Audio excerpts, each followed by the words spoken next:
कौन ब्रह्मा का पिता है, कौन विष्णु की मां, शंकर का दादा कौन है, हमको दे बता। ये जानने के लिए कृपया सुनिए। जगत गुरु तत्वदर्शी संत रामपाल जी महाराज के अमृत वचन सर्व पवित्र धर्मों के पवित्र शास्त्रों के आधार पर।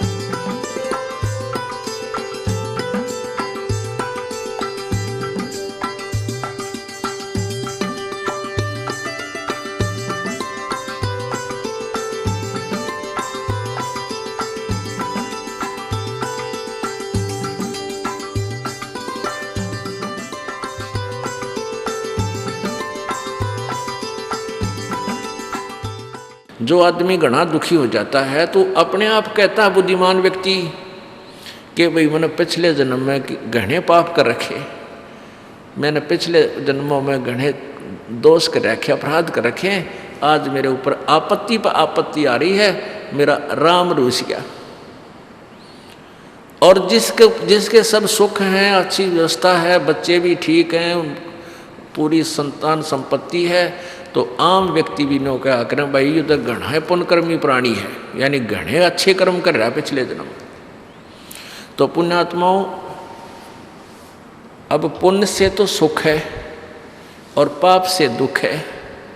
मान लीजिए आपके पुण्य भी थोड़े हैं और पाप गणे हैं, तो पाप से तो आप पर आपत्ति आ रही है, और फिर आप कहाँ जाते हो? संतों के पास। देखो, भले ही ज्ञान का डंगा कर रखा है ऋषियों ने, फिर भी आत्मा को परमात्मा की चाह अब भी लगी रही, और उसको ये भी पता है कि भगवान एक ऐसी शक्ति है वो हमारे दुखों का निवारण कर सकती है, और ये भी मालूम है कि परमात्मा साधु संत रूप में ही कहीं ना कहीं मिलता है। जैसे परमेश्वर जी खुद अपनी महिमा आप ही बताते हैं, कबीर देव जी, कि पर्वत पर्वत में फिरा कारण अपने राम, और राम जैसे संत मिले जिन सारे सब काम। अब क्या बताते हैं कि मैं अपने दुख निवारण के लिए, यानी परमात्मा से ही हमारे दुख निवारण हो सकते हैं, उस परमात्मा के लिए पर्वत पर्वत पर जहाँ भी जिसने बता दिया कि वहाँ संत है, वहाँ संत है, वहाँ संत है, या उस मंदिर में माथा टेकने से सुख होता है, वहाँ गुफा में जाने से ऐसे होता है, केदारनाथ पर पहुँच जाते ये दुख दूर हो जाता है। तो कहते हैं इन सब स्थानों पर मैं गया लेकिन कोई राहत नहीं मिली, और कहते हैं राम जैसे संत मिले, क्योंकि जिस संत से और हमें राहत मिली, परमात्मा वो दुख दूर हुए, पाप नाश हुए, तो सुख हुआ।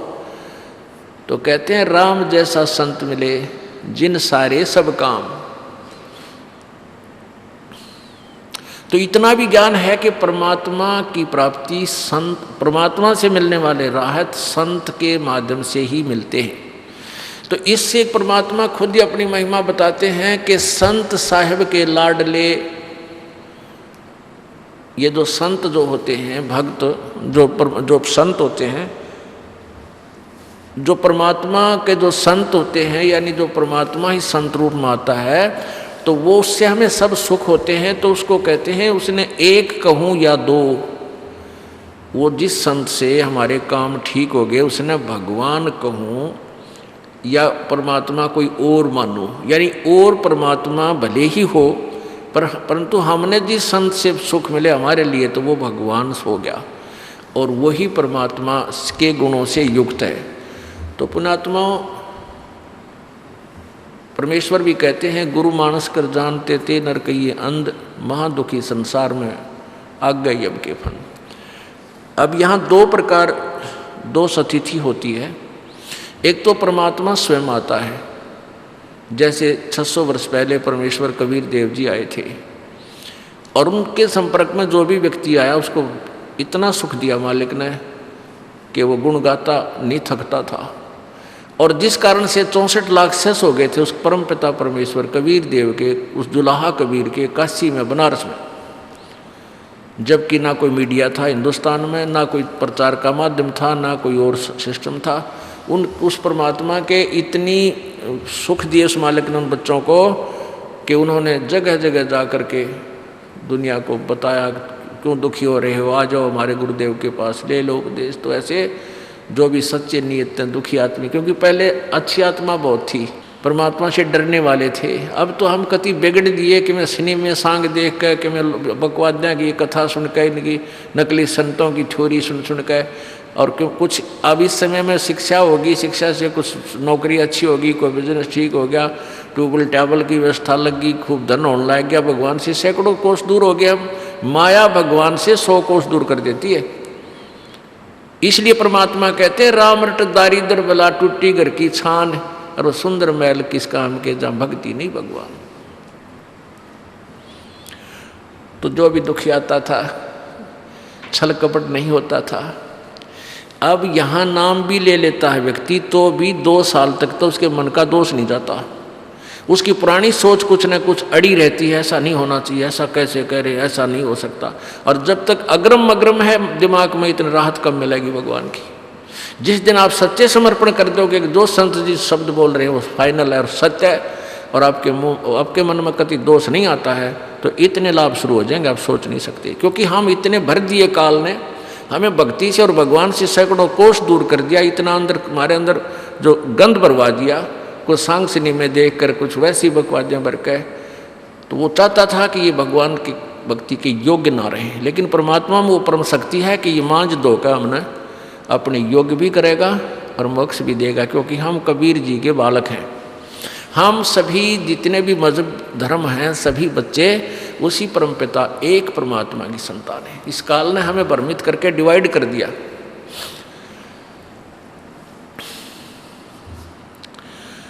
तो प्रसंग चल रहा है कि परमात्मा की हम खोज में जाते भी हैं, जब दुखी हो जाते हैं भगवान की चाह होती है, और हमें यह भी मालूम है कि कोई परम शक्ति है जो हमारे दुखों को दूर करेगी। आप जिस भी संत के पास जाते हो वो पहले जाते ही अपनी क्रिया बताओगा, ऐसे करना, 5 रुपये रख दे, 11 रुपये रख दे, या चीटियाँ न आटा डाल दे, या ऊपर पक्षियों को कुछ दाने डाल दे, यानी कुछ धार्मिक कर्म बताओगे इस तरह के बता देते हैं। या फिर और क्रियाएं बता देते हैं, यो मंत्र जाप कराया कर, या यो मंत्र जाप कर ले, यूँ कर ले, ठीक हो जाएगा। जब कोई राहत नहीं मिलती तो आखिर में ये कह देते हैं भाई ये तेरे कर्म का भोग है, भोगना ही पड़ेगा, तेरे भाग्य में लिखा है और इसको परिवर्तित नहीं किया जा सकता। उदाहरण देते थे, जैसे हम भी उनके खूब ज्ञान सुना था इन नकलियों का। और क्या उदाहरण देते थे कि जैसे भगवान विष्णु जी को श्राप लगा था नारद जी का, कि जिस प्रकार आज मैं शादी ब्याह करवाना चाहूँ था और तूने मुझे बंदर का मुंह लगा दिया, मेरा विवाह नहीं हो पाया। एक जीवन में तो भी अपनी पत्नी के वियोग में सारा जीवन बितावेगा। उसी श्रापवश ये 3 ताप होते हैं, ये 3 कारण से दुख होता है। एक तो पिछले जन्म जन्मांतर के जो पाप हैं, एक किसी संत या ऋषि या देव ने आपको श्राप, किसी साधु संत ने श्राप दे दिया, या कोई वैसे को जंतर मंत्र कर देता है कोई व्यक्ति किसी के ऊपर, तो ये 3 ताप में आते हैं। तो ये 3 ताप का रोग भी कबीर परमात्मा के बिना आपका नहीं कट सकता। जैसे श्री विष्णु जी को फिर साप लगा नारद जी का, श्री रामचंद्र रूप में राजा दशरथ के घर उनका जन्म हुआ, ब्याह हुआ, विवाह होते वनवास हुआ, वनवास में फिर सीता जी का अपहरण हुआ, फिर रावण के साथ युद्ध हुआ, फिर सीता जी को वापस घर ले आए। कुछ ही दिनों में फिर एक धोबी के टोंट का संत है, व्यंग से श्री रामचंद्र जी ने अपनी पत्नी सीता को घर से निकाल दिया, जबकि वो गर्भवती थी, बच्चा पेट में था उसके। लव, और वो घर त्याग गई। अंतिम श्वास तक वो अपनी पत्नी से नहीं मिल सका। उसके बाद जब रावण से युद्ध करने के समय श्री रामचंद्र जी ने सुग्रीव के भाई बाली का वध किया था, एक वृक्ष की ओट लेकर, धोखा देकर। उसके किए हुए पाप का प्रतिफल भी उसने द्वापर युग में श्री कृष्ण रूप में श्री विष्णु जी आए, और जो बाली था उसकी आत्मा एक शिकारी बना और श्री कृष्ण जी के तलवे में तीर मारा। विषाक्त तीर मारने से श्री कृष्ण जी का वध हुआ, मृत्यु हुई। तो ये नकली संत ऋषि गुरु ये कहा करते थे, भाई कर्म का भाग्य का फल तब भोगना ही पड़ा करे, ये भोगने से ही समाप्त होगा, इसका कोई विकल्प नहीं। तो परमात्मा स्वयं बताया करते थे कि तुम कौन राम का जपते जापम, अर्थात कटे ना तुम्हारे तीनों तापम। तुम किन भगवानों की भक्ति करते हो जिससे तुम्हारे तीन ताप भी ना नष्ट हो रहे। तो तुम उस परमात्मा की भक्ति कर ही नहीं रहे जो पाप नाश करता है। यजुर्वेद अध्याय नंबर 5 के मंत्र नंबर 32 में लिखा है, उसी कसी कबीर अंगारी असी, अयुर असी, दूरवसवान अविरसी, और बम्भारी असी। बम्भारी माने बंधनों का शत्रु, बंधन नाश करने वाला। अंगारी माने पाप नाशक, पापों का शत्रु, पाप विनाश करने वाला। ये देखिएगा यजुर्वेद अध्याय नंबर 5 का श्लोक नंबर 32, मंत्र नंबर 32। क्योंकि हम उसी से में विश्वास कर पाएंगे जब आँखें देख लेंगे, क्योंकि हम गलत ज्ञान को घना सुन चुके हैं और हम उसको फाइनल मान चुके हैं, उस लोक वेद को, उस दंत कथाओं को जो नकली ऋषि महर्षि और गुरुओं के द्वारा हमें बताएगी, और फिर अपने अनुभव की पुस्तकें उपनिषद बनाकर छोड़ गई। ये उपनिषद क्या हैं? ये ऋषि विशेष की अपनी सोच, अपना अनुभव, सारे जीवन में उसने कैसा भगवान को जाना, कैसा समझा, उसमें लिपिबद्ध करके चला गया। अब हमने ये सोचा कि ये हम वेदों को नहीं पढ़ सकते, हमारे समझ में नहीं आ सकती, और इन ऋषियों ने वेदों को पढ़ा, इन्होंने वेदों को समझा है और उसका सरलार्थ करके, सिंपल बना के उनके द्वारा अपने अनुभव की पुस्तकों में लिख दिया गया है। तो हमें वही सफिशिएंट है, उन वेदों को पढ़ने की हमें ज़रूरत नहीं। हम यहाँ सेट हो चुके थे कि इन उपनिषदों को हम वेदों अनुसार ज्ञान युक्त मानते थे, जबकि अब पता चला कि ये कैसे, इनकी अधूरी सोच थी, वेद विरुद्ध ज्ञान था इन ऋषि महर्षियों का, नकलियों का। अब हम शिक्षित, इसलिए परमात्मा ने शिक्षा दी है मानव को कि ये वेदों को समझ कर और मुझे पहचान ले, बस इतनी सी बात है। ये देखो, ये यजुर्वेद, ये महर्षि दयानंद सरस्वती जी द्वारा अनुवादित है।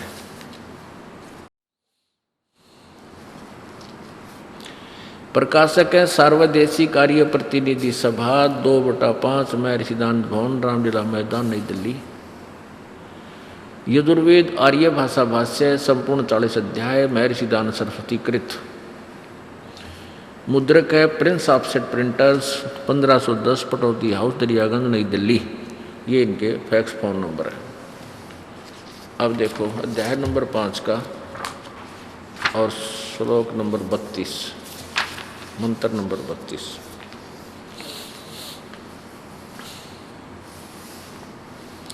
पंचमो अध्याय और यहाँ देख 32वां मंत्र है। ये इसमें लिखा उसी गसी, ये संस्कृत है, मूल संस्कृत। कबीर अंगारी असी, कबीर, हम इसको कबीर बोलते हैं अपनी भाषा में, कबीर, हम कबीर कहने लगे, ये कबीर है। कबीर अंगारी असी बम्भारी, अवसुरसी, ये बम्भारी, बम्बारी। और यहाँ देखो हवे सूदनम रत धामा असी सवर ज्योति। अब इन 2-3 शब्दों को हम इन्हीं के अनुवाद में देखेंगे कितने यथार्थ है। अनुवाद है महर्षि दयानंद जी द्वारा किया हुआ। हे जगदीश्वर, जिस कारण आप उसी के माने कांतिमान, असी माने हैं। चलो यहाँ देखो ये लिखा कबीर अंगारी असी, इन्होंने इसका अर्थ लिख दिया अंगारी तो यहाँ ले लिया और कवि के दो अपसर्ग लगा दी तो यहाँ कांत प्रजय बना दिया, कवि माने कांत प्रजय है। अब पुण्यात्माओं देखो, अब ये यजुर्वेद है, इस यजुर्वेद के बारे में यदि कहीं पर भी कोई जिक्र चल रहा है, ये देखिएगा, ये है 36वां अध्याय है यजुर्वेद का। इसमें यहां लिखा है रचम वाचम परपधे मनो यजु परपधे। अब ये यजु लिखा, यजुहु, अब इसको हम यजुर्वेद बोलते हैं तो कोई दिक्कत नहीं, यजुर्वेद जैसे इन्हीं के शब्दों में स्वामी जी ने यहां इसका अनुवाद किया है। ये देखो, रचम ऋग्वेद रूप वाचम वाणी को परपधे प्राप्त हो मनन करने वाले अंतःकरण के तुल यजुहु, यजु को इन्होंने यजुर्वेद लिख दिया, बिल्कुल सही, ये अनुवाद सही है। यजु, यहाँ यजुर्वेद लिखना जरूरी था। यजु का क्या मतलब, यजु से हमें पता लगेगा ये यजुर्वेद के विषय में जानकारी दी जा रही है। यजु परपधे, तो यजुर्वेद को प्राप्त हो, यजु, यजु लिखा है ना, इसका हम अर्थ करते हैं यजु माने यज्ञ सतुतियाँ, यजु का अर्थ होता है यज्ञ सतुतियाँ। तो यहाँ यज्ञ सतुतियाँ लिख देते तो कैसे पता लगता है कि यजुर्वेद के बारे में है। तो ये हम इसी प्रकार इसको यजु को यजुर्वेद लिख दिया और हम इस कबीर को इन्होंने यहाँ कवि संधि छेद करके इस 32 में 5वें अध्याय वो 36 का प्रथम मंत्र था यजुर्वेद के अध्याय का, ये 5वें का 32वां है। इसमें इन्होंने इस कबीर को इसको कवि अपसर्ग लगा दिए, रे हटा दिया। तो यहाँ हमने लिखना चाहिए था अंगारी माने खोटे चलन वाले जीवों के शत्रु, अग माने पाप होता है, अंग माने भी पाप ही होता है, अपराध। अंगहरी, अंगारी, अंग अरी, अग माने पाप के, अरी माने शत्रु, ये लिखना था पाप के शत्रु। और कबीर यहाँ लिखना था कबीर देव हैं, वो कबीर परमेश्वर हैं, पाप नाशक कबीर परमात्मा है।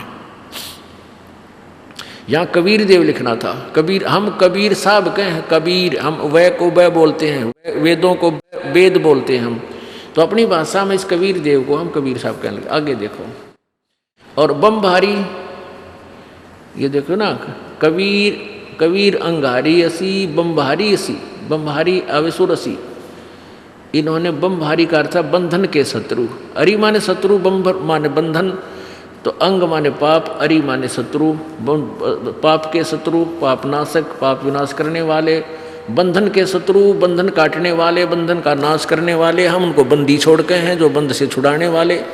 केवल भाषा का शब्दों का अर्थ है, बाकी महिमा वही है प्रभु की। यहाँ देखो, इन्होंने ऋतधामा, ये लिखा है ऋतधामा असी सवर ज्योति, तो यहाँ लिखा है, इसने अनुवाद किया स्वामी दयानंद ने, ऋतधामा सतधाम।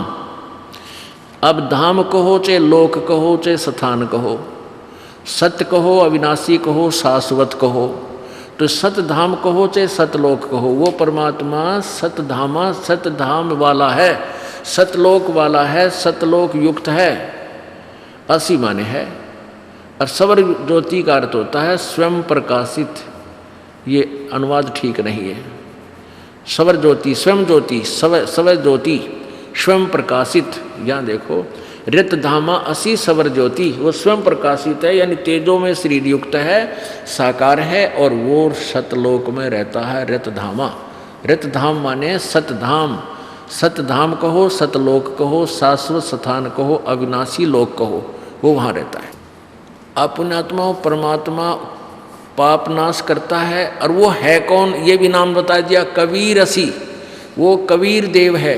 अब ये उसको कवि बोलते हैं, कहते हैं ये कवि को तुम कबीर कैसे बना रहे हो? हम नहीं बना रहे, हम तो अपना भाव व्यक्त कर रहे हैं कि जिसको तुम कबीर देव कहते हो, हम कबीर देव बोलने लगे। कबीर देव, और देव माने परमेश्वर, और कबीर हम कहते, कबीर कवि को हम कवि कहने लगे, कबीर देव। तो वो अपभ्रंश होते होते हम लिखने लगे, पहले अशिक्षित थे, क बी ब का बड्डी की मात्रा बड्डा रे समझाने के लिए कबीर साहब, कबीर साहब, उस कवि को हम कबीर कहने लगे। तो ये वही कबीर अपभ्रंश, उसी नाम से प्रगट प्रभु वो 600 वर्ष पहले बनारस में आए, वो कबीर देव, कबीर साहब, हम कबीर कहने लगे। और कुरान शरीफ में अरबी भाषा में कबीर शब्द परमात्मा के लिए लिखा है अल्लाह कबीर। तो वो अल्लाह कबीर को उन्होंने बड़ा अर्थ कर दिया, कबीर माने बड़ा, और अल्लाह भगवान, बड़ा भगवान। तो परमात्मा कहते हैं वो अल्लाह कबीर मैं ही हूँ। कबीर जी आए, कहते तुम उसने बड़ा भगवान कहते हो, वो वही वास्तविक नाम है मेरा। कबीर कहो, कबीर, कबीर देव को जो वेदों में लिखा है, कबीर शब्द है वेदों में, वो उसी परमात्मा का बोधक है जिसको हम अपभ्रंश करके कबीर कहने लगे। जो बनारस में आया वो पूर्ण परमात्मा है। इतनी सी बात है। अपनात्मा, हम परमात्मा से दूर इसलिए होने लगे कि जिन संतों के पास हम गए, जिन ऋषि मंडलेश्वरों के हमने विचार सुने, पहले तो उन्होंने ठेका ले लिया कि तुम ऐसे जंत्र कर ले, ऐसे मंत्र कर ले, तुम चिंता ना करो, ठीक हो जाओगे, सब स्वस्थ हो जाओगे। जो नहीं हुए, जब ठीक उनको कोई लाभ नहीं मिला तो बता दिया कि तुम्हारे प्रारब्ध का भोग है, ये तुमने भोगना ही पड़ेगा।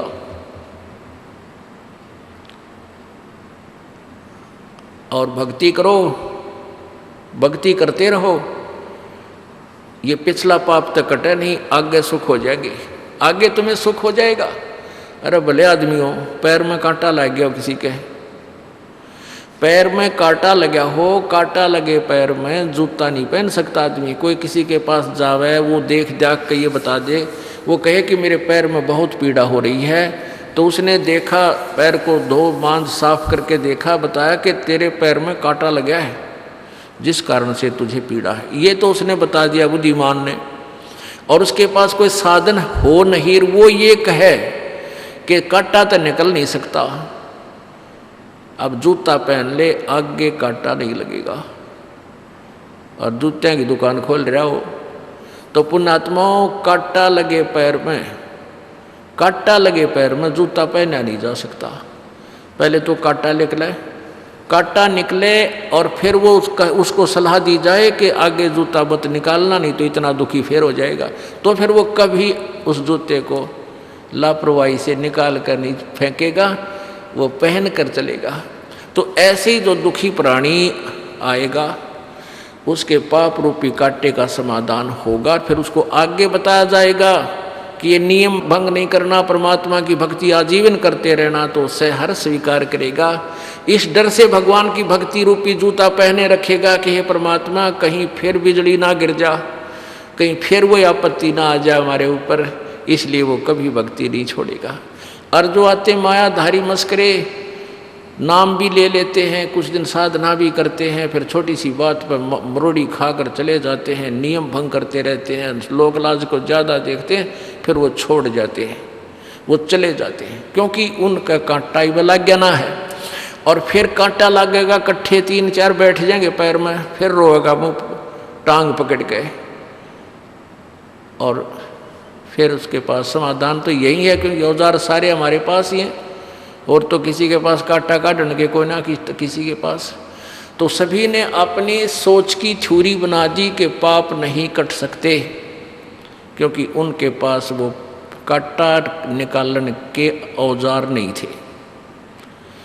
और जूते की दुकान थी, वो जूते नकली देने लगे कि लिए पहन जाओ। पैर कौन पहना था, ले भी जाए कहता तो राम पटक दे ठा गया, क्यों पैरा जा ही नहीं सकता उससे। तो पुण्यात्माओं, ये कैसे बात बिगड़ी कि जिन साधनाओं को ये संत ऋषि लोग किया करते थे उनसे कोई लाभ होने वाला नहीं था। उनसे जैसे वेदों अनुसार साधना की, वेदों अनुसार साधना का प्रथम मंत्र ओम है, फर्स्ट एंड फाइनल। ओम नाम के जाप से और वेदों के पठन पाठन से हमें केवल महास्वर्ग कहो, ब्रह्मलोक कहो, यानी ब्रह्मलोक में हम जा सकते हैं, ब्रह्मलोक की प्राप्ति हो सकती है। और इसमें क्या होता है कि दोनों पुण्य और पाप दोनों लिखे जाते हैं, दोनों का अलग अलग अकाउंट रहता है। पुण्यों का अलग डिपॉजिट है और पाप का न्यारा, तो दोनों ही भोगने पड़ते हैं, भोगने से ही समाप्त होते हैं। यहाँ का ऐसा विधान है, इस जब तक हम ब्रह्म तक की साधना करते हैं तो इसका विधान ऐसा ही है कि पुण्य भी भोगने पड़ते हैं और पाप भी भोग कर ही नष्ट होंगे। तो इनको पूर्ण परमात्मा का मार्ग था नहीं इनके पास, इन ऋषि महर्षि नकलियों के पास। इन्होंने ये फाइनल बना दी कि परमात्मा पाप नहीं काट सकता, कर्म तो भोगने से ही समाप्त होता है। अब इन अज्ञानियों को हमने परम संत महाविद्वान वेदों के ज्ञाता मान लिए। क्या इनकी आंखें नहीं थी जब इन्होंने 40 में यजुर्वेद अध्याय नंबर 40 के श्लोक नंबर 10 में लिखा है कि परमात्मा को कोई तो जन्म लेने वाला कहता है, कोई जन्म ना लेने वाला कहता है। लेकिन इसका यथार्थ ज्ञान तो तत्वदर्शी संत ही बताएंगे, उनसे जाकर सुनो। इससे सिद्ध हुआ कि ना तो वेद ज्ञान कंप्लीट है, यदि कंप्लीट होता तो ये मंत्र इसमें नहीं होना चाहिए था। और यजुर्वेद अध्याय नंबर 40 के श्लोक नंबर मंत्र नंबर 15 में लिखा है कि ओम कर्तु सरो समर कलवे समर और कर्तुम समर। ये तो है वेद ज्ञान दाता ब्रह्म का मंत्र कि ओम नाम का जाप काम करते करते सिमरण कर, विशेष कसक के साथ सिमरण कर, मनुष्य जीवन का प्रथम कर्तव्य जानकर इसका सिमरण कर। फिर यजुर्वेद अध्याय के मंत्र नंबर 40 के मंत्र नंबर 17 में लिखा है कि वो परमात्मा जो पूर्ण ब्रह्म है वो तो परोक्ष है और मैं ब्रह्म हूँ, मेरा ओम नाम है। तो उस परमात्मा की भक्ति से पूर्ण मोक्ष होगा और उसके बारे में जानकारी कोई तत्वदर्शी संत देगा। तो इससे सिद्ध हुआ कि ओम नाम का जो जाप मंत्र बताया गया है यजुर्वेद में वो फाइनल नहीं है, वो कंप्लीट साधना का नहीं है, वो कंप्लीट मंत्र नहीं है। गीता जी अध्याय नंबर 4 के श्लोक नंबर 32 में कहा है कि जो अभी पहले मैंने 25 से लेकर 30 तक जो साधनाओं का वर्णन किया है, श्लोक 25 से 30 श्लोक में, ये साधनाएं सभी व्यक्ति अब अपनी साधना को पापनाशक जानते हैं, पापनाशक जानकर करते हैं। लेकिन वो विस्तार से साधनाएं के बीच जानकारी यजुर्वेद अध्याय नंबर 4 के गीता जी अध्याय नंबर 4 के श्लोक नंबर 32 में कहा कि उस सच्चिदानंद घन की वाणी में, यहाँ अनुवादकर्ताओं ने अनुवाद गलत किया है, पुण्यात्माओं ध्यान से देखना। ब्रह्मणे का अर्थ इन्होंने वेद लिख दिया, मुखे का अर्थ वाणी, ब्रह्मणे का अर्थ इसी गीता जी अध्याय नंबर 17 के श्लोक नंबर 23 में ये स्वयं अनुवाद कर रहे हैं, ब्रह्मणे माने सच्चिदानंद घन ब्रह्म। तो हम इस चौथे अध्याय के 32वें श्लोक में यहाँ ब्रह्मणे के स्थान जो इन्होंने वेद लिखा है, वेद के स्थान पर हम यहाँ पर सच्चिदानंद घन लिख दें और वाणी अर्थ ठीक है। तो सच्चिदानंद घन ब्रह्म की वाणी में विस्तार से कहे गए हैं। तो चौथे अध्याय के 34वें श्लोक में कहा कि उस ज्ञान को जो सच्चिदानंद घन की वाणी में जो सूक्ष्म वेद में उस ज्ञान में कहा है, उस तत्व ज्ञान को तू तत्वदर्शी संतों के पास जाकर समझ, उनको प्रणाम कर, विनम्र भाव से कपट छोड़ कर प्रसन्न कर। वो तत्वदर्शी संत तुझे उस परम पिता परमेश्वर के परमात्म तत्व को बताएंगे। अपुण्यात्माओं, गीता ज्ञान दाता ब्रह्म है जो श्री कृष्ण जी में प्रवेश करके गीता जी का ज्ञान बोला, जिसने ये ज्ञान बोला। तो वो कहता 8वें अध्याय के 13वें श्लोक में कि मेरा तो एक ओम अक्षर है और इस मुझ ब्रह्म का केवल एक ओम अक्षर है। इसका अंतिम श्वास तक जो स्मरण करता हुआ शरीर छोड़कर जाता है वो मेरे वाली परम गति को प्राप्त होता है।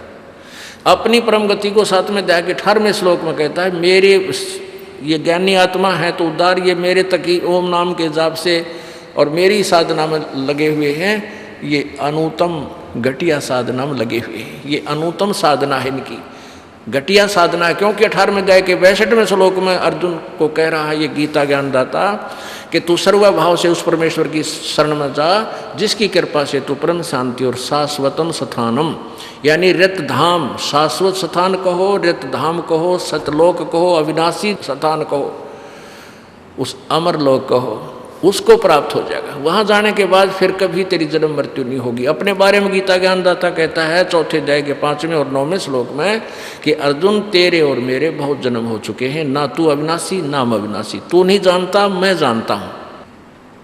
अब अर्जुन ने गीता जी अध्याय नंबर 8 के श्लोक नंबर 1 में पूछा कि प्रभु आपने 7वें अध्याय के 29वें श्लोक में जिस तत्ब्रह्म के बारे में, उस ब्रह्म के बारे में बताया है, कहा है कि उसको जानने के बाद फिर प्राणी जन्म और मृत्यु से ही छूटने, जरा और मरण से, बुढ़ापे के दुख से और मृत्यु के दुख से छूटने का ही प्रयत्न करता है। तो वो किम तत्ब्रह्म, वो तत्ब्रह्म कौन है? वो कौन है? वो परमात्मा। गीता जी अध्याय नंबर 8 के श्लोक नंबर 3 में उत्तर दिया है गीता ज्ञानदाता ने कि परम अक्षर ब्रह्म है। ये गीता ज्ञानदाता सर्वब्रह्म है, सर्वब्रह्म, क्षर, जैसे हम क्षर बोलते हैं इसको, क्षर ब्रह्म, क्षर माने नासवान। और एक अक्षर ब्रह्म ये परब्रह्म है जो 7 संग ब्रह्मांड का स्वामी है। और ये ब्रह्म जो सर्वब्रह्म ये 21 ब्रह्मांड का, केवल 21 ब्रह्मांड का स्वामी है।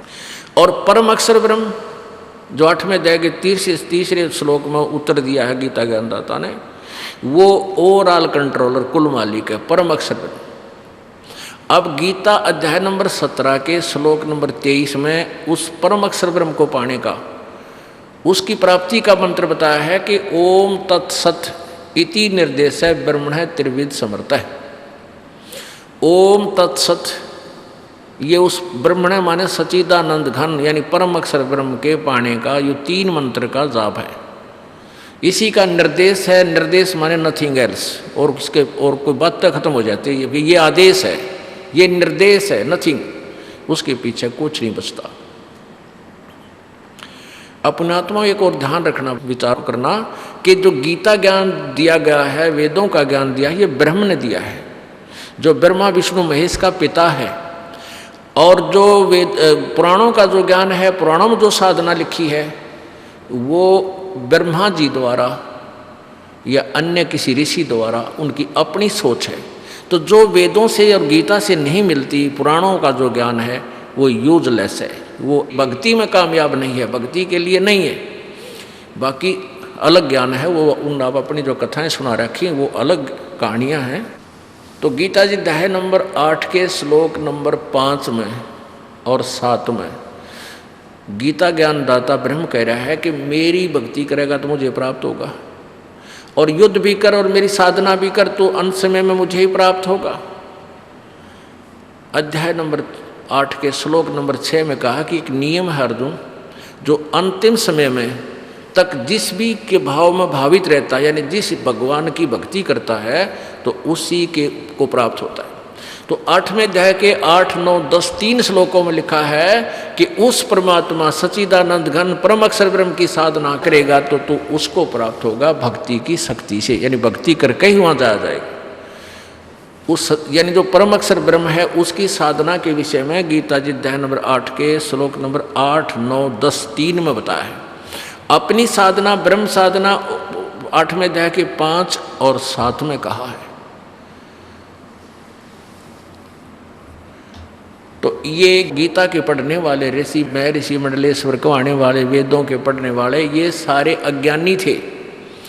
ये उस तत्व ज्ञान से अपरिचित थे जो वेद और गीता किसी अन्य सच्चिदानंद घन की वाणी उस परम संत के पास जाकर समझने को कह रहे हैं। इनको इतनी बुद्धि कामना करी कि वेदों और गीता से कोई और भी ज्ञान है जो पूर्ण मोक्षदायक है, और उसी की महिमा इन वेदों में है। कबीर परमात्मा अपनी महिमा आप बताते थे कि वेद मेरा ही भेद है और मैं ना वेदन के माही, यानी वेदों से वेदों में वर्णित विधि से मेरी प्राप्ति नहीं हो सकती, और जौन वेद से मैं मिलूँ ये वेद जानते नहीं। अब जिस ज्ञान से मेरी प्राप्ति होगी वो इन वेदों में वर्णित नहीं है, वो सच्चिदानंद घन की वाणी है, वो कबीर पाणी है, कबीर साहब ने आप पे आके बताई है। और उसको इन नकली ऋषि में ऋषियों ने रिजेक्ट करवा दिया कि ये तो अनपढ़ था, अशिक्षित है, अक्षर ज्ञान है नहीं, कबीर झूठ बोलता है, इसकी बातों में मत आना। और अभी तक ये धारणा बनी रही। अब परमात्मा ने दया करी, हम सभी को शिक्षित बना दिया, ऐसा चांस दिया हमारे को। और इस शिक्षा का उद्देश्य यही है कि हम परमात्मा को पहचान कर अपनी भक्ति सुचारू करके इस जन्म मृत्यु के दीर्घ रोग को समाप्त कर सके। अब देखिएगा, हम अभी तक इन ऋषि महर्षियों को बड़े विद्वान वेदों के ज्ञाता मानते थे। अब पुण्यात्माओं जैसे रह रहकर आप कथाएं सुना करते थे श्री राम और कृष्ण की, सुदामा और कृष्ण की, तो बातें वही थी और रह रहकर सुनते थे, क्योंकि पुण्यात्माओं को परमात्मा की चर्चा बार बार अच्छी लगती है। अब जैसे स्वस्थ व्यक्ति है, सुबह भी भूख लगती है, शाम को भी उतनी भूख लगती है, और अस्वस्थ हो गया तो फिर उसकी रुचि नहीं रहती। तो उस रुचि नहीं रही तो उसमें कोई गड़बड़ होगी। उसका इलाज क्या है कि ट्रीटमेंट करवा। अब रोटी अच्छी नहीं लग रही है तो कड़वी गोली खा, और कड़वी गोली खाने से ही फिर वो रुचि फिर बनेगी। तो ऐसे ही जैसे ये कथाएं, ये ज्ञान, ये रह रहकर आपको प्रमाण दिखाए जाते हैं, यदि आपकी भक्ति सुचारू चल रही है, आप में कोई दोष बड़ा नहीं है, प्रभावित नहीं है, तो जितनी बार सुनोगे उतनी बार अच्छा लगेगा। और जिसको ये लगता है कि बहुत बार सुन लिया, बहुत बार देख लिया, तो समझो आप में अरुचि होगी, आपके ऊपर कोई पाप कर्म दबाव दे रहा है। उसका ट्रीटमेंट क्या है कि इनको बार बार सुनो, ना मन माने तो भी देख कर सुना भगवान के इस प्रमाणों को, फिर 10 मिनट के बाद रुचि बन जाती है। ऐसे ही भगवान की भक्ति के में है, जैसे बीमार व्यक्ति गोली खानी ही पड़ती है, अच्छी भी नहीं लगती, रुचि भी नहीं करती, पर खाएं पार पड़ेगी, और उन्हीं से फिर स्वस्थ होगा। ऐसे ही परमात्मा की महिमा को रह रहकर सुनो, और जितनी बार सुनो उतनी बार आपको आनंदित अच्छी लगती है, मधुर लगती है, आत्मा को प्रिय लगती है, तो आपकी भक्ति स्वस्थ चल रही है। अभी कोई दोष निकट नहीं है, कोई अपराध का दंड निकट नहीं है। और उसको काटने के लिए, उसको समाप्त करने के लिए ये कड़वी दवाई खानी ही पड़ेगी, सत्संग सुनना ही पड़ेगा। मंत्र ना रुचि होती नाम जाप करने में, जो पाप दबाव देते हैं, लेकिन मंत्र जाप करने ही पड़ेंगे। आपने जैसे दवाई खानी ही पड़ेगी, उसी से वो ठीक होगा। परमात्मा कहते सुमन से सुख होता है, सुमन से दुख जा, कह कबीर सुमन करे थे साई माँ समा। तो ऐसे ये ट्रीटमेंट है, ये गोलियां हैं, ये मंत्र ना भी रुचि है तो भी खानी पड़ेंगी, करने पड़ेंगे, और फिर कुछ देर के बाद रुचि बन जाती है। तो अभी प्रसंग चल रहा था कि कबीर साहब हमारे पापों का नाश कर देते हैं। वेद बताते हैं, यजुर्वेद अध्याय नंबर 5 के मंत्र 32 में नाम लिखा स्पेशल कबीर अंगारी असी। कबीर, हम कबीर को कबीर देव बोल देते हैं। अघारी माने पाप का शत्रु, पाप नाशक। अग माने पाप, अंग कहो चाहे अग कहो, पाप का शत्रु। और बंदी छोड़, बमबारी, हम बंदी छोड़ कहते हैं, वेद में बंधनों का शत्रु कह लो, भाषा बदल गए। तो ये जो वेदों के विद्वान कहे जाते थे वो नकली, आज उनका ज्ञान स्पष्ट हो गया कि उनको कोई वेद ज्ञान नहीं था। जो ये कहते हैं कि कर्म प्रारब्ध भोगना ही पड़ेगा, तो वो वेदों के ज्ञान से अपरिचित थे कि वेद क्या बताते हैं। उन्होंने वेद पढ़े पर समझे नहीं। अब देखिएगा, श्रीमद् देवी भागवत यानी दुर्गा पुराण, शक्ति पुराण, देवी पुराण, इसमें क्या लिखा है कि सतयुग के ब्राह्मण, ऋषि महर्षि, ये ब्राह्मण थे, ब्रह्मा से लेकर वशिष्ठ मुनि तक, भारद्वाज, विश्वामित्र, ये सारे ब्राह्मण थे। गीता प्रेस गोरखपुर से प्रकाशित है ये। संपादक हनुमान प्रसाद पोदार, चिमनलाल गोस्वामी। ये कहाँ से मुद्रित है और प्रकाशित है? प्रकाशक में मुद्रक हैं गीता प्रेस गोरखपुर, गोविंद भवन कार्यालय कोलकाता का संस्थान। ये इनके फ़ोन और फैक्स नंबर है।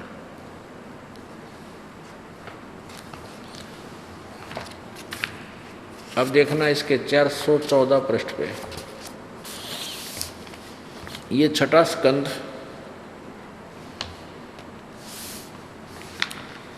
और ये देवी भागवत 414 पे। जन्मेजय ने पूछा,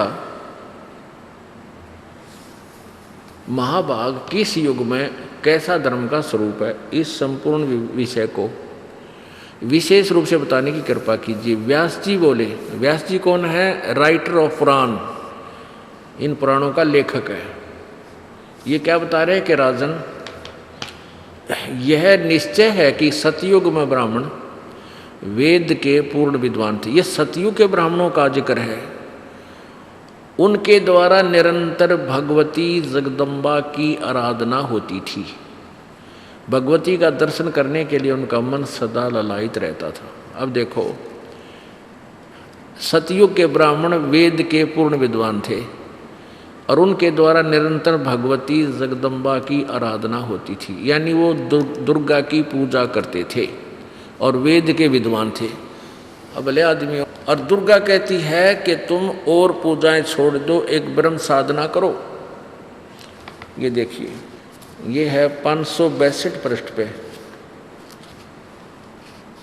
7वां स्कंद पृष्ठ 562 पे। यहाँ नीचे नारद जी और व्यास जी की चर्चा है। देवी के द्वारा हिमालय को ज्ञान उपदेश, यानी दुर्गा, ये दुर्गा ही कह रही है जिसकी उपासना सतयुग के ब्राह्मण करते थे। वो देवी क्या कह रही है? हिमालय को उपदेश दे रही है और ब्रह्म के बारे में जानकारी दे रही है। ब्रह्म, पार्वती श्री देवी जी कहने लगी, पर्वतराज यहाँ देखो, उस ब्रह्म का क्या स्वरूप है यह बतलाया जाता है। ये पहले तो अपने बारे में सट्टे मार रही है, लेकिन उसके बाद कहती है, अब वास्तविकता बताती है, उस ब्रह्म का क्या स्वरूप है यह बतलाया जाता है, जो प्रकाश रूप, सबके नियन, अत्यंत समीप में स्थित, हृदय रूप गुहा में स्थित होने के कारण गुहाचर नाम से प्रसिद्ध और महान पद अर्थात परम प्राप्य है। वह समस्त प्रज्ञा के ज्ञान से परे है, प्रजा के ज्ञान से परे है, अर्थात किसी की बुद्धि मानने वाला नहीं है, यह तुम जानो। जो परम प्रकाश रूप है, जो सूक्ष्म से अत्यंत सूक्ष्म है, जिसमें संपूर्ण लोक और उन लोकों में निवास करने वाले प्राणी स्थित हैं, वही यह अक्षर ब्रह्म है। वही सबके प्राण है, वही सबकी वाणी है और वही सबके मन है। वह यह परम सत्य और अमृत यानी अविनाशी तत्व है। सौम्य उस वेदने योग्य लक्ष्य का तुम वेदन करो, मन लगाकर उसमें तन्मय हो जाओ।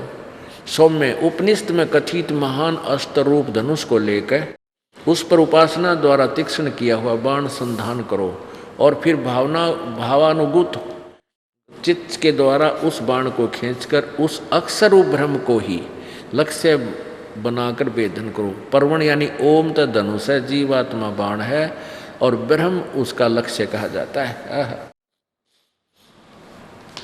उस एकमात्र परमात्मा ही को जाने, दूसरी सब बातें छोड़ दें। अब दुर्गा कहती है कि मेरी साधना भी छोड़ दें। जैसे यहाँ लिखा है, देवी कहने लगी, पर्वतराज इस प्रकार योग युक्त होकर, जो ऊपर बताई है, मुझ ब्रह्म स्वरूपा देवी का ध्यान करे, यह ध्यान आसन पर करे। फिर आगे कहती है उस ब्रह्म का क्या स्वरूप है। अब उसके विषय में बता रही है कि उसकी भक्ति करने से ही लाभ होगा। उस एकमात्र परमात्मा को ही जाने, दूसरी सब बातें छोड़ दे। अपनी पूजा को भी कहती मेरी पूजा भी छोड़ दे। यही अमृत रूप परमात्मा के पास पहुंचने का पुल है। संसार समुद्र से पार होकर अमृत रूप परमात्मा को प्राप्त होने का यही सुलभ साधन है। इस आत्मा का ओम के जप के साथ ध्यान करो। ओ ब्रह्म का कहते ओम नाम से ध्यान करो, ओम नाम के जप से साथ ध्यान करो। इस अज्ञान में अंधकार से सर्वथा परे और संसार समुद्र से उस पार जो ब्रह्म है उसको पा जाओगे, तुम्हारा कल्याण हो। और वो कहाँ रहता है, ये 563 पे पढ़ रहे हैं हम। वह यह सब का आत्मा ब्रह्मलोक रूप दिव्य आकाश में स्थित है, वहाँ रहता है। अब देखो पुण्यात्माओं, सतयुग के ब्राह्मण अर्यों के वेद के पूर्ण ज्ञाता थे और दुर्गा की पूजा करते थे, और दुर्गा कह रही है कि उसकी पूजा करो जब तुमने मोक्ष चाहिए था। ब्रह्म की, ये ब्रह्म की साधना के लिए संकेत और फाइनल आदेश दे रही है। और ब्रह्म कहता है कि उस पूर्ण परमात्मा परम अक्षर ब्रह्म की पूजा करने से पूर्ण मोक्ष होगा।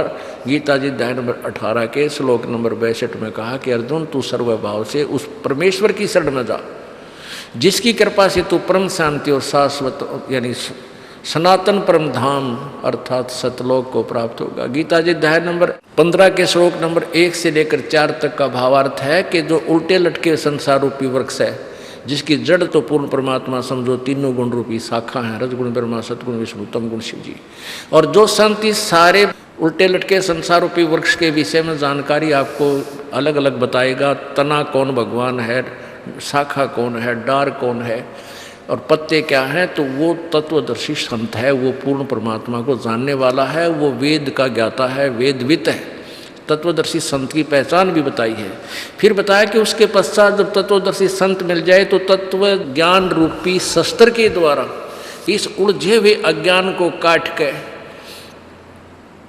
उसके पश्चात 15वें अध्याय के 4 श्लोक में लिखा है, उसके पश्चात उस परमेश्वर के उस परम पद की खोज करनी चाहिए, जहाँ जाने के बाद साधक फिर कभी जन्म मृत्यु में नहीं आता, और जिस परमेश्वर ने संसार रूपी वृक्ष की रचना की है। और गीता ज्ञानदाता कहता है मैं भी उसी की शरण में हूँ। गीता ज्ञानदाता 4 अध्याय के 5वें श्लोक में कहता है अर्जुन तेरे और मेरे बहुत जन्म हो चुके हैं, तू भी मृत्यु जन्म में, मैं भी मृत्यु जन्म में, मैं भी अविनाशी नहीं, तू भी अविनाशी नहीं। और इसमें कहा कि वहाँ जाने के बाद फिर कभी लौट कर नहीं आते, वो परम अक्षर ब्रह्म है। अब ये तो सतयुग के ब्राह्मणों के विचार हैं, और आज कलयुग के ब्राह्मण ऋषि महर्षि ये जो वक्ता होता है ना, वही ब्राह्मण कहलाता है। जैसे अब वर्तमान में जो मार्गदर्शन करते हैं उनको ब्राह्मण कहते हैं। ब्राह्मण सोए जो ब्रह्म पहचाने, वास्तव तो ये है, लेकिन ये सभी गुरु पद पर बैठे हैं, ये अपने आप को ब्राह्मण यानी गुरु, ब्राह्मण का अर्थ दूसरा गुरु भी होता है। ये सभी ने अपने आप को गुरु मान लिया, इनको ज्ञान कह का भी को नहीं। ये तो सतयुग के ब्राह्मणों की स्थिति है कि वो दुर्गा की पूजा करते थे और वेदों के ज्ञाता कहलाते। वेदों के विषय में जानकारी नहीं थी, केवल वो दंत कथा से ही अपने आप सेट थे। अब जब सतयुग के ऋषि महर्षि ब्राह्मण ब्रह्मा से लेकर ये सब ब्राह्मण कहलाते हैं, और उन ब्राह्मणों को ये ज्ञान था। आगे देखो कि 6ठे स्कंद में, ये वही देवी भागवत है, ये 6ठा स्कंद देवी भागवत जो 414 पृष्ठ पे आपने पढ़ा कि जन्मेजय ने पूछा था कि किस युग में कैसा धर्म का स्वरूप है, इस संपूर्ण विषय को विशेष रूप से बताने की कृपा कीजिए। व्यास जी बोले राजन ये निश्चय है कि सतयुग के ब्राह्मण, सतयुग में ब्राह्मण वेद के पूर्ण विद्वान थे, और उनके द्वारा निरंतर भगवती जगदम्बा की आराधना होती थी, देवी की पूजा करती थी। और यहाँ देखो इसी पृष्ठ पे धर्म की यही स्थिति त्रेता में भी रही। मतलब पहले क्या बताया है कि यहाँ से शुरू किया इन्होंने कि सतयुग में ऐसे थे, फिर ऐसे, उस पुण्य में सतयुग के शूद्रों के मन में सदा ही भावना रहती थी कि हम दूसरों की सेवा करें। उस श्रेष्ठ युग में प्राय सभी वर्ण भक्ति शक्ति जगदम्बा की पूजा करते थे। अच्छा, धर्म की यह स्थिति थी, त्रेता में भी रही, परंतु कुछ ह्रास हो गया। सतयुग की जो स्थिति थी वह द्वापर में विशेष रूप से कम होगी। राजन उन प्राचीन युगों में यानी ऊपर द्वापर त्रेता सतयुग में जो राक्षस समझे जाते थे, वे कली में यानी अब कलयुग में ब्राह्मण माने जाते हैं। यानी सतयुग त्रेता द्वापर में जो राक्षस जैसे कर्म लोग होते थे, मानते थे, उसे तो आज के ब्राह्मण हो गए, क्योंकि अब के ब्राह्मण प्राय पाखंड करने में तत्पर रहते हैं, दूसरों को ठगना, झूठ बोलना और वैदिक धर्म कर्म से अलग रहना कलियुगी ब्राह्मणों का स्वाभाविक गुण बन गया। अब जो प्रसंग चल रहा है कि ये वेदों को समझ नहीं सके। इसी के संदर्भ में ब्रह्मा विष्णु महेश भी वेदों से अपरिचित थे। पुण्यात्माओं, अभी तक हम अपने इन पुराणों को एक बहुत ही यथार्थ शास्त्र मानते थे और इन्हीं के आधार से ये संत ऋषि महर्षि हमें ज्ञान दिया करते थे कि उस पुराण में ऐसा लिखा है, उस पुराण में ऐसा लिखा है। लेकिन वो ये नहीं समझ सके इस पुराण में क्या लिखा है। पुराण का नाम लेकर हमें दंत कथा सुना दिया करते। हम ये मान लेते थे कि ये ऋषि महर्षि या गुरुजी वक्ता संस्कृत जानता है, इसने सही पढ़ा होगा इन शास्त्रों को, ये ठीक बता रहा है हिंदी अनुवाद करके। लेकिन उन्होंने इस उल्ट ज्ञान हमें दिया, यथार्थ ज्ञान पुराणों का भी नहीं दिया। अब देखिए वही देवी पुराण पहला स्कंद,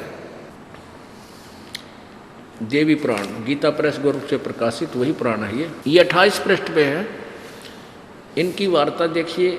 नारद जी ने कहा, महाभाग व्यास जी, नारद जी ने कहा, महाभाग व्यास जी, तुम इस विषय में जो पूछ रहे हो ठीक यही प्रश्न मेरे पिताजी ने भगवान श्री हरि से किया था।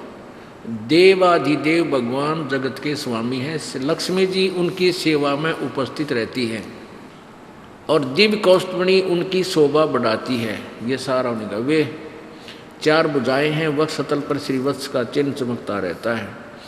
ऐसे जगत प्रभु, जगत गुरु एवं वे चराचर जगत के आश्रय दाता हैं, जगत गुरु एवं देवताओं के भी देवता हैं। ऐसे जगत प्रभु भगवान श्री हरि महान तप कर रहे थे, उनकी समाधि लगी थी। यह देखकर मेरे पिता ब्रह्मा जी को बड़ा आश्चर्य हुआ।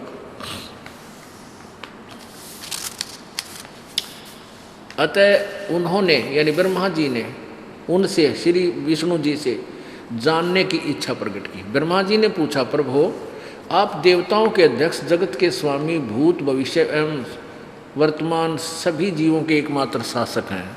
भगवान फिर आप क्यों तपस्या कर रहे हैं और किस देवता की आराधना में ध्यान मग्न है, यानी किस भगवान की साधना कर रहे हो। मुझे असीम आश्चर्य तो ये हो रहा है कि आप देवेश्वर यानी भगवानों के भगवान एवं सारे संसार के शासक होते हुए भी समाधि लगाए बैठे हैं। ब्रह्मा जी के विनीत वचन सुनकर भगवान श्री हरि उनसे कहने लगे, ब्रह्मन सावधान होकर सुनो, मैं अपने मन का विचार व्यक्त करता हूँ। देवता दानव मानव यह सब यही जानते हैं कि तुम सृष्टि करते हो, मैं पालन करता हूँ और संकर संहार किया करते हैं। किंतु फिर भी वेद के पारगामी पुरुष अपनी युक्ति से यह सिद्ध करते हैं कि रचने पालने और संहार करने की योग्यता जो हमें मिली है, इसकी अधिष्ठात्री शक्ति देवी है। आगे देखो, सुअर्थ प्रत्यक्ष और परोक्ष दोनों उदाहरण मैं तुम्हारे सामने रखता हूँ, सुनो। यह निश्चित है कि उस शक्ति के अधीन होकर ही मैं प्रलय काल में इस शेष नाग की सैया पर सोता और सृष्टि करने के अवसर आते ही जाग जाता हूँ। मैं सदा तप करने में लगा रहता हूँ। उस शक्ति के शासन से कभी मुक्त नहीं रह सकता। कभी अवसर मिला तो लक्ष्मी के साथ सुखपूर्वक समय बिताने का सौभाग्य प्राप्त होता है। मैं कभी तो दानों के साथ युद्ध करता रहता हूँ। अखिल जगत को भय पहुँचाने वाले दैत्यों के विकराल शरीरों को शांत करना मेरा परम कर्तव्य हो जाता है। आगे देखो, और फिर क्या बताते हैं, मुझे सब प्रकार से शक्ति यानी दुर्गा के अधीन होकर रहना पड़ता है। उन्हीं भगवती शक्ति का मैं निरंतर ध्यान किया करता हूँ, यानी दुर्गा की पूजा करता रहता हूँ। उन्हीं भगवती शक्ति का मैं निरंतर ध्यान किया करता हूँ। ब्रह्मा जी मेरी जानकारी में इस दुर्गा यानी भगवती शक्ति यानी दुर्गा से बढ़कर दूसरे कोई देवता नहीं। अब विष्णु जी क्या कह रहा है कि मेरे विचार में जितनी मन जानकारी है, जो मेरा ज्ञान है, मैं तो दुर्गा के ऊपर किसी को भगवान नहीं मानता, इससे ऊपर कोई परमात्मा नहीं है। अब पुण्य आत्माओं, आप देखिए, परमात्मा यही कहा करते थे कि मेरे साथ दो भाई मैंने सब जग भूला पाया। मेरे साधो भाई मुझे सब जग भूला पाया, इसी भूल में ब्रह्मा भूला। इसी भूल में ब्रह्मा बोला जिसने वेद सरसाया, इन वेदों की आड़ में दुनिया को ज्ञान सुनाना चाहा, और वेद पढ़ के ये पंडित भूल गया, ये मर्म भेद नहीं पाया। इसी भूल में विष्णु बोला जिन वैष्णव धर्म चलाया, और तीर्थ व्रत का बना महात्म बहुविध जीव फंसाया। इसी भूल में शंकर बोला जिन भिक्षुक पंथ चलाया, सिर पर जटा हाथ में खप्पर घर घर अलख जगाया। और परमात्मा कहते हैं जिसने इस भूल का भेद पा गया वो फिर और जन्म नहीं, गर्भवास नहीं आया, उसका जन्म फिर नहीं होता। अब आपके समक्ष सतयुग के ब्राह्मणों का, सतयुग के ब्राह्मण कितने विद्वान थे जो दुर्गा की पूजा करते, दुर्गा के उस ब्रह्म की पूजा करो, सब बातें छोड़ दो। अभी आपने देवी भागवत में पढ़ा। और अब भगवान विष्णु जी कह रहे हैं कि मैं दुर्गा तो ऊपर कोई भगवान ने ना मानता, और दुर्गा का विचार आपने पढ़ लिए इस देवी भागवत महापुराण के प्रश्न नंबर 562-63 पे, कि वो कहती है कि एक ब्रह्म की जाप करो, उसका ओम मंत्र है, वो ब्रह्मलोक में रहता है।